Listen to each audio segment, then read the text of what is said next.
నా పేరు Thomas Alva Edison. నేను బల్బు కనిపెట్టాను. చీకట్లో ఉన్న ప్రపంచాన్ని వెలుగుతో నింపాను.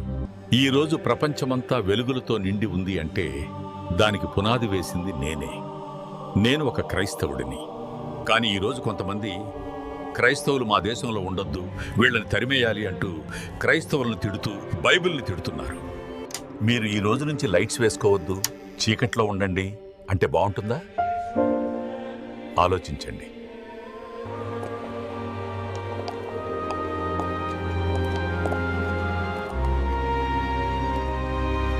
నేను ఒక్కడనే ఉండాలి అనుకోవడం ఎప్పటికీ మంచిది కాదు.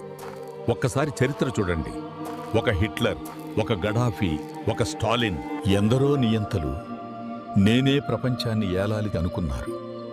కానీ చివరికి కాలగర్భంలో కలిసిపోయారు.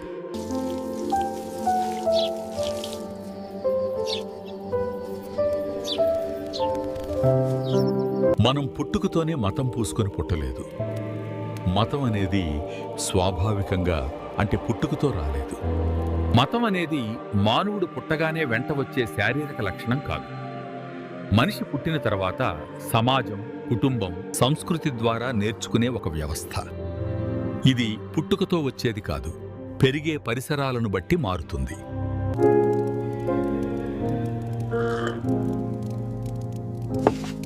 క్రైస్తవులు ఎవరూ కూడా బలవంతంగా మత మార్పిడి చేయరు. మతం అనేది మనిషి విశ్వాసానికి సంబంధించింది. అది ఒక మార్గం.